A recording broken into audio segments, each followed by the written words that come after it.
We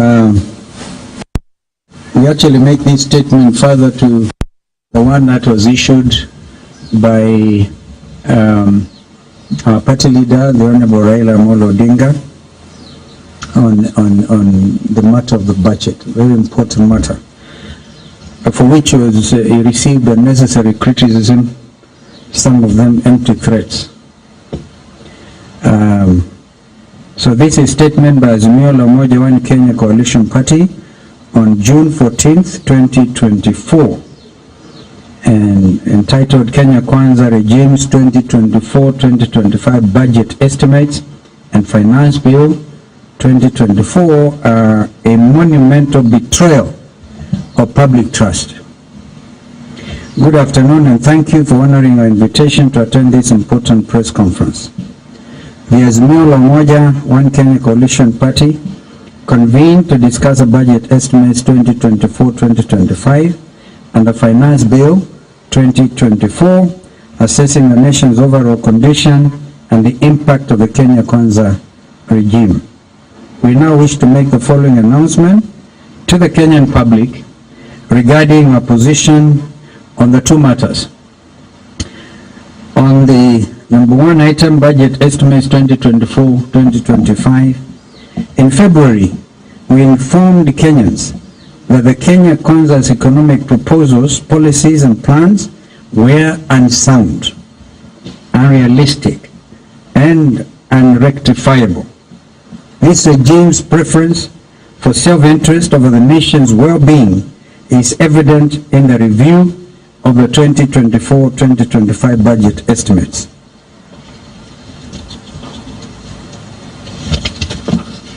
Indeed, the regime, with a contemptuous attitude towards the common Kenyan, has revealed its deep betrayal of the hustlers it claims to serve.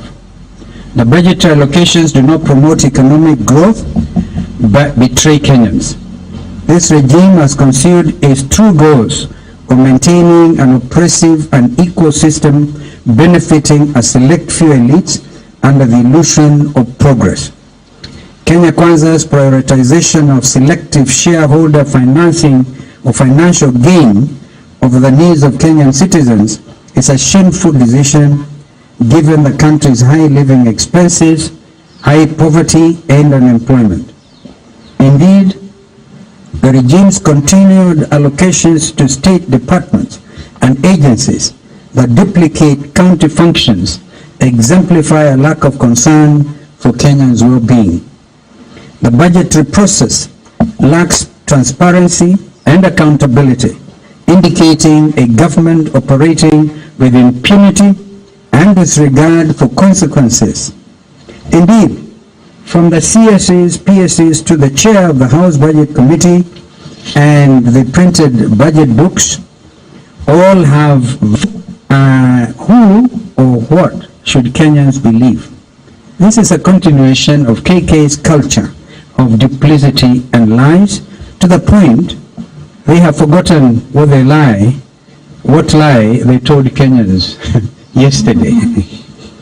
The Kenya Kwanza regime's 2024-2025 budget, despite its lofty and imprecise private jets and transporting obscenely large delegations overseas in the name of benchmarking that they could not borrow or learn how these nation states have actually been reducing taxes to stimulate the economies and be able to create jobs. This is actually all of that benchmarking is short of parsley. The headline in one of the UK papers, which is basically the elections are next month in the UK, and both the Conservatives and Labour are overdoing each other and showing which of the two formations will reduce taxes. And it is opposite in our country. This, justly to please their Washington masters, is exemplified by the absence of genuine public consultation and supervision.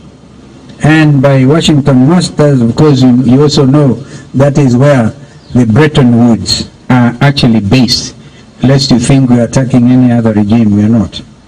It is our contention that despite the budget estimate 2024-2025 hyperbole, flowery language, and complicated figures, it simply does not stimulate economic activity.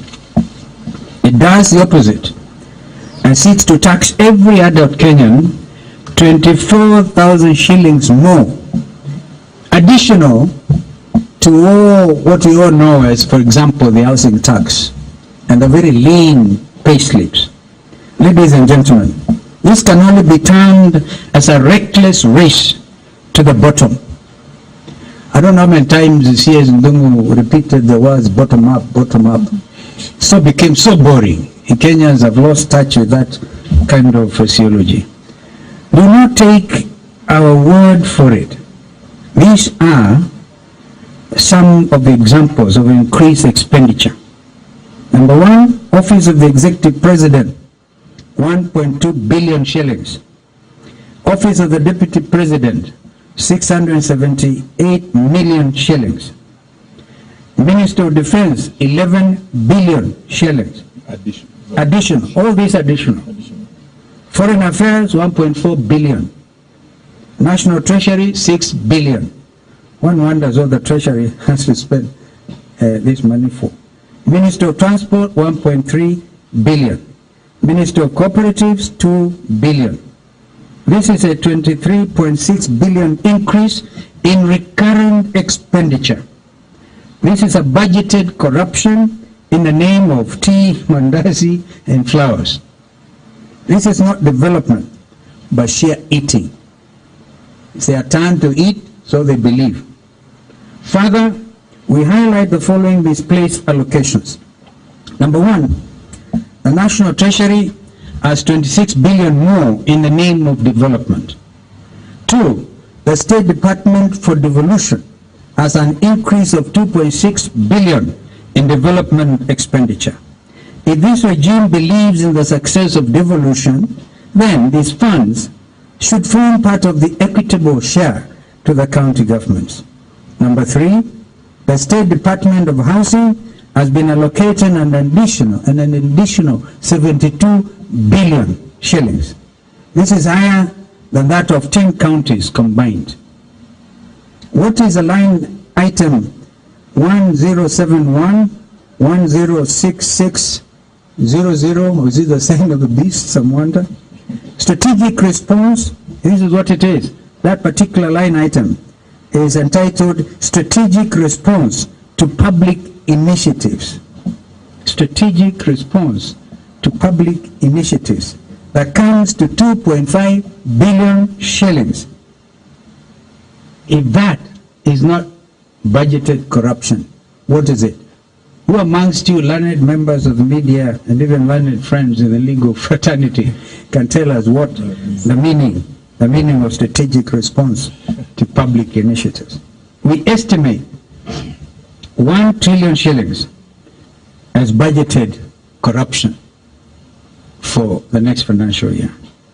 In light of these grievous transgressions, we as a coalition urge the international community, the civil society organizations, and concerned citizens, both at home and abroad, to stand in solidarity with Kenyans in condemning Kenya Kwanza's regime's blatant disregard for the public good. We call for quick action to bring those responsible for this breach of trust accountable and to lobby for a budgetary framework that prioritizes the needs and concerns of all Kenyans, not just the privileged few. Kenya Kwanza may have been successful in unveiling its punitive budget, but it has fallen short of its obligation to lead with honesty, with fairness, and compassion. Kenyans deserve better, and we will not stop fighting for them to be given the voice and direction they so richly deserve. On the Finance Bill 2024, as our second item, the Kenya Kwanza regime's planned Finance Bill 2024 seeks to fund a 3.914 trillion budget through tax collection of 3.354 trillion shillings. This grandiose goal comprises several new and amended tax measures that will have a substantial impact on both individuals and businesses in our country. Azimio believes that Kenyans can only thrive if we stimulate the economy, not if we arbitrarily and consistently raise their tax burden. If the bill is passed as written, Kenyans must be prepared to give up their belts or what remains of them in the second wave of KK taxes.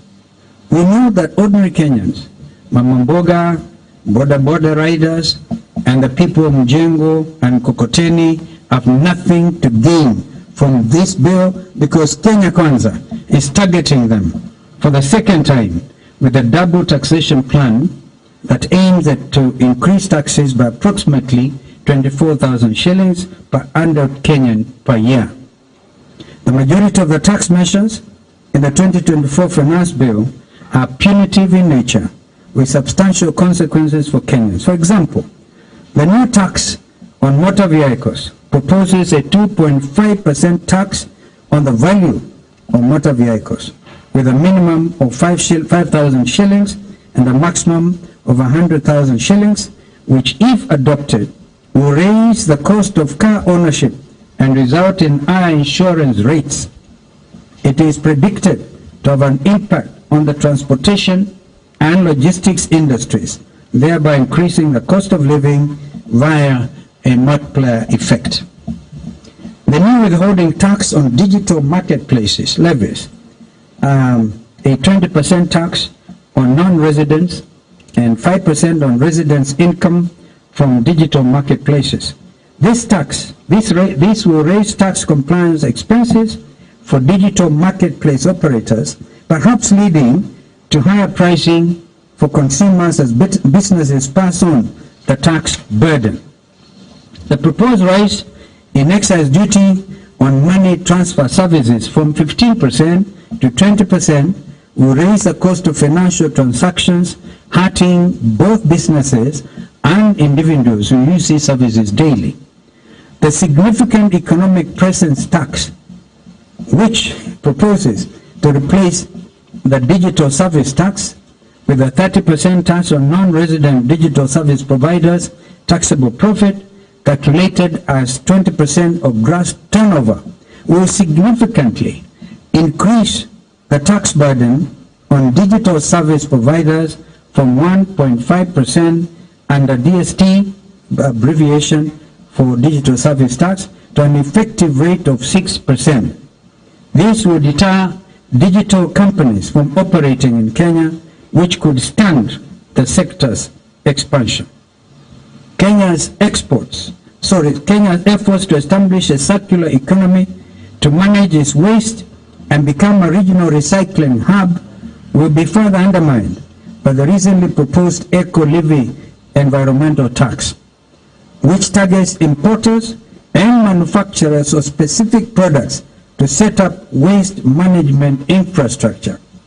This new tax will duplicate the current levy mandated under Extended Producer Responsibility (EPR) scheme, and will also remove the incentive to increase investments in recycling waste products. Additionally, the eco-levy will be detrimental to wananchi as it will increase prices for all plastic packaging materials, batteries, and hygiene products. For instance, the 150 shilling levy per kilogram of plastic packaging will increase the cost of a 400-gram loaf of bread by 9 shillings, from 65 shillings to 74 shillings. Increase 1 liter of cooking oil by 16.81 shillings, from 300 to 316.81. Increase of 1 kilogram of powder detergent by 30 shillings, from 200 to 230.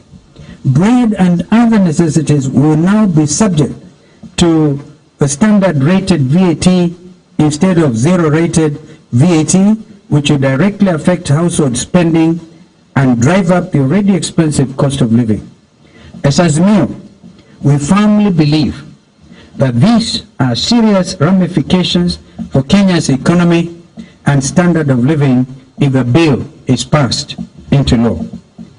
Should it be put to effect, it will significantly raise production costs, will destroy the industry's ability to compete, resulting in closures and job losses.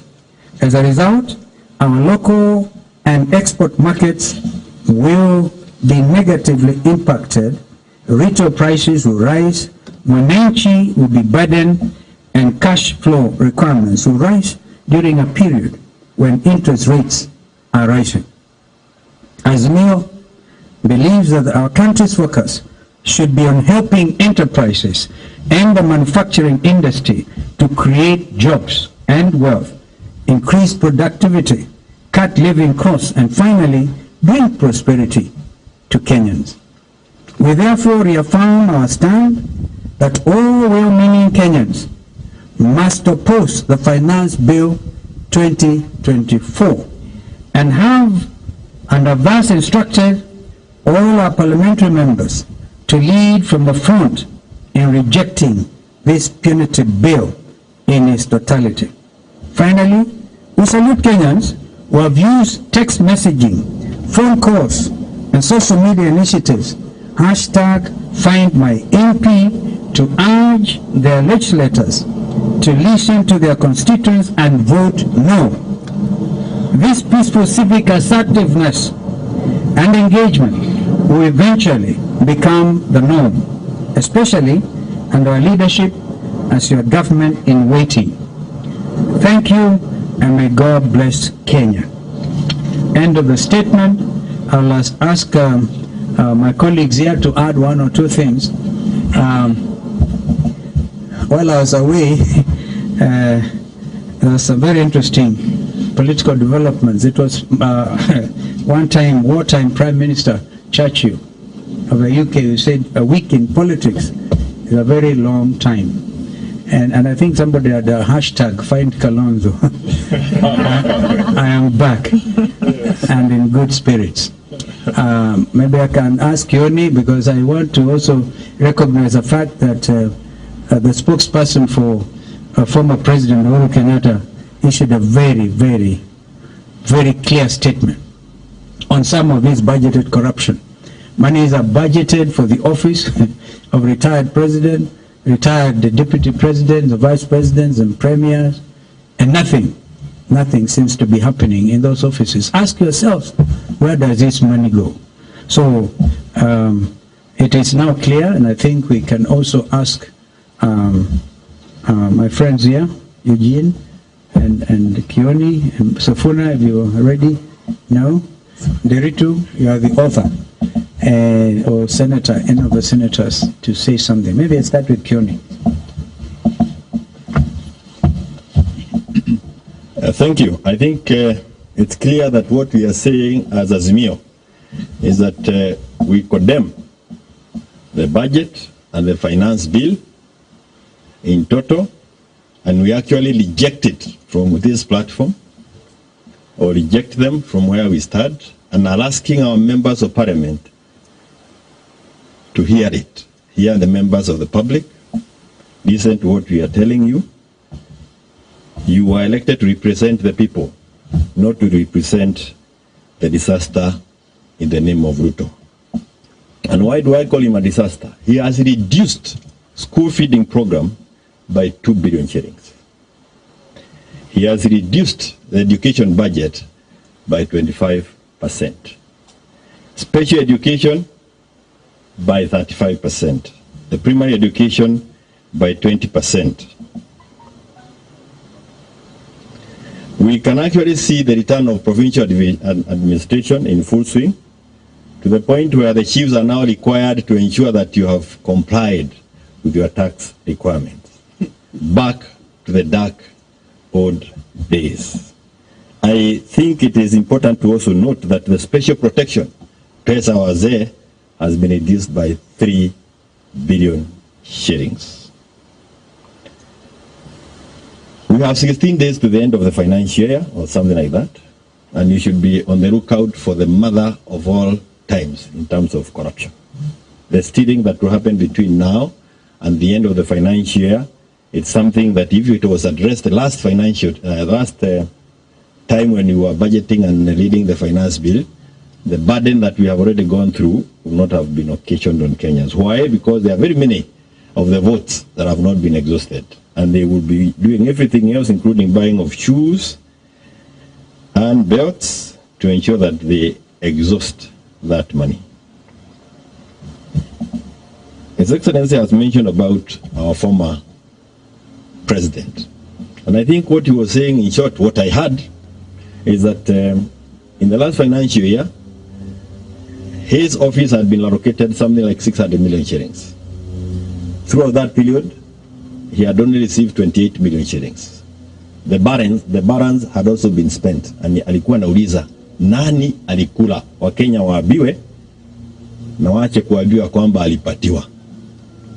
And why you need a committee to answer such a simple question, it actually helps you to know that mwizi must be part of that committee, or one constituting the committee. And I want to say this, nimalize na kusema ya kwamba this double speak, wale ambao wako na magari msome vizuri.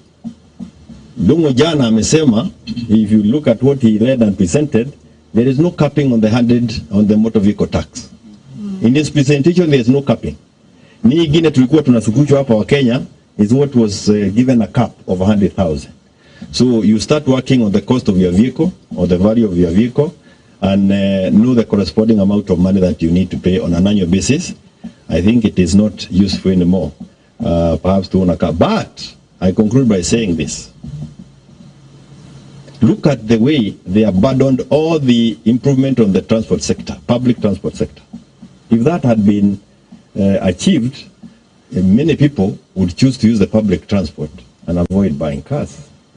So you abandon one way and you kill us through the other way. We have a disaster budget, a disaster finance bill, and a disaster regime. Wakenya, let us send these guys home. Let them be a one-term regime. Na wale ambao wanafikiria ya kwamba utakaa kwa hiyo chimo ya ukora na uanze kusanya watu ati wakufuate ukiwa kwa hiyo chimo ya ukora, kwenda ukadanganya watu huko kwa village ama pale ingine. We are not going to be fooled again. And again, I want to repeat this. Don't think that when you apologize and say all the other things you are saying, we are going to follow you kwa hiyo chimo ya wizi. We are not going to be part of that. This is the alternative, and we are working on it. I thank you. Thank you. Sorry, Thank you. I think I'll only emphasize 3 points. The first is this question of budgeted corruption and the way in which it morphs. First, it is in the nature explained by the Honorable Kioni and the spokesperson that you put figures in a vote, inflate them, or you don't disburse to the rightful person. I think you previously explaining to put in the vote had used to pay her, you will see an amount that is several times what her annual salary is. The question is, you, another person who is also controller of budget. And that's what you're seeing. You put a figure in the benefits package of the retired president, then you don't disburse, and you wonder who then is there.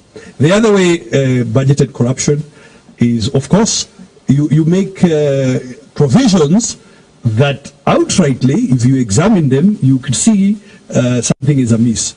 As His Excellency explained to you, the National Treasury has a very interesting development vote called Strategic Response to Public Initiatives.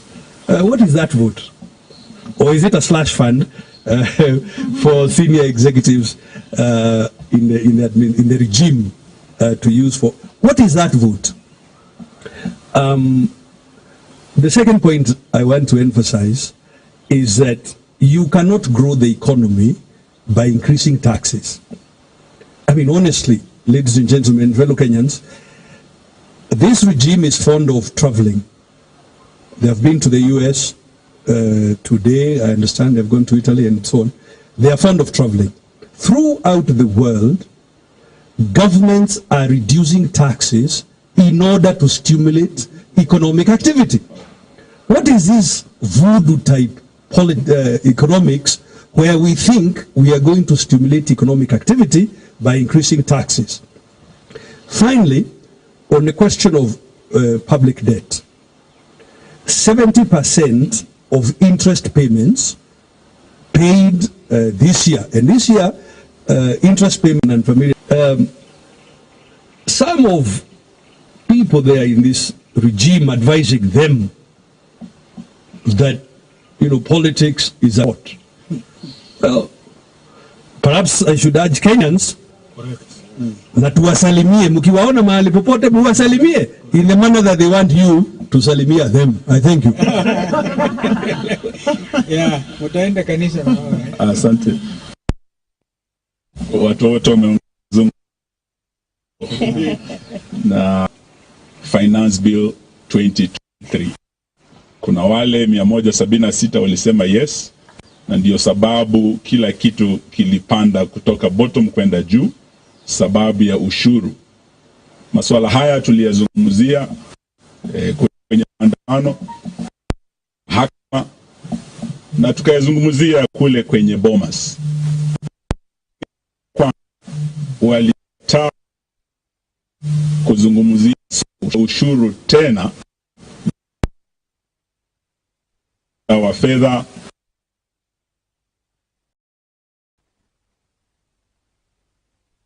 wa bunge wetu. Wale 88 waliopinga mwaka jana, tuwataka tena wapinge huu mswada wa mwaka huu, sababu ndio mbaya zaidi na unaongeza ushuru.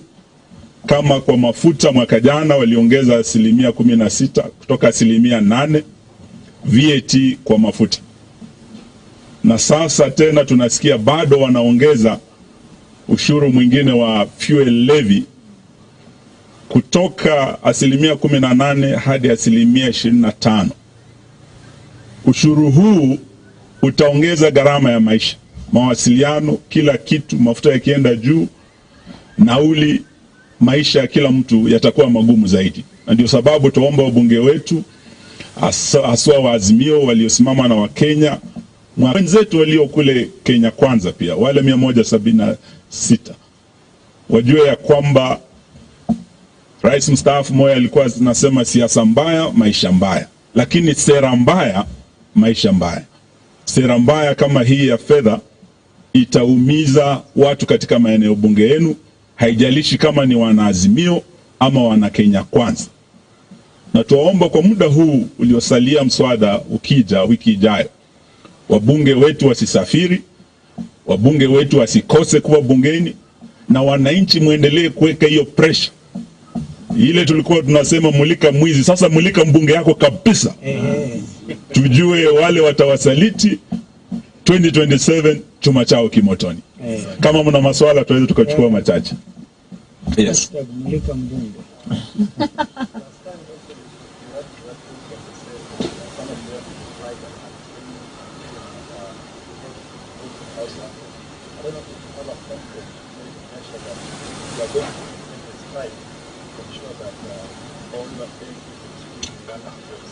I think Senator Sifuna can take that on behalf of... yes, thank you. First, yes. All members of the National Assembly are to suspend any planned trips or any activities that would see them out of Nairobi for the duration of the consideration of the Finance Bill 2024, and that means from the date of tabling on Tuesday next week until a vote is taken. Now, last year, Your Excellency, you do remember that the coalition gave a position similar to the one that has given, that has been given this year again. Your Excellency, you will remember that we in ODM did undertake disciplinary proceedings party who either absconded or voted against the position of the coalition. But one of the problems that we are hoping to cure with the NADCO bills, Your Excellency, is that immediately political parties initiate disciplinary proceedings against their members. They run to court and obtain orders that then tie the hands of the political parties what they can do.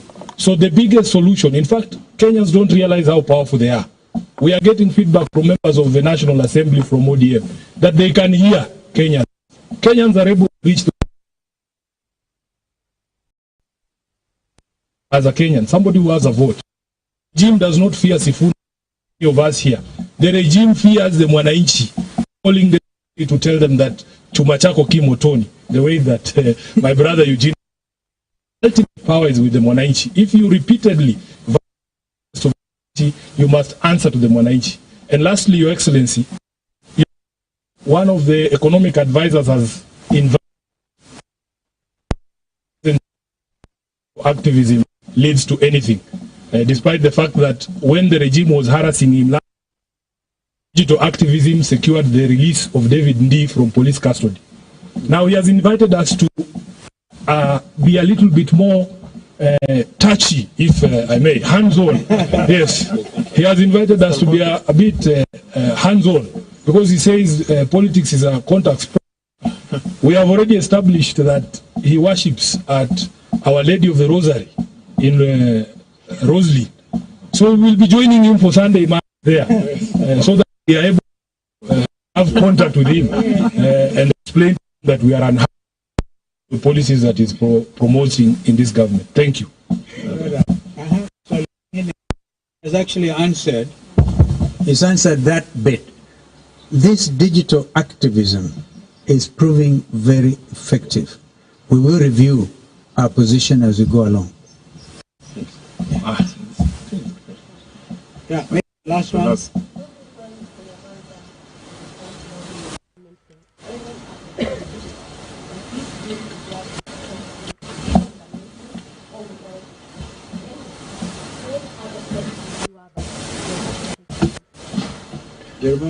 KK does not have majority of members of parliament.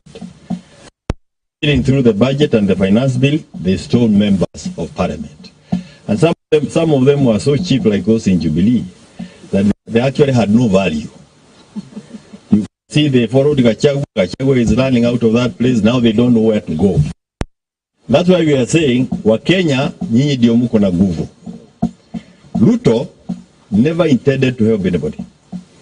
And that is why he attacked multi-party democracy from day one, so that he can control parliament and do whatever he will.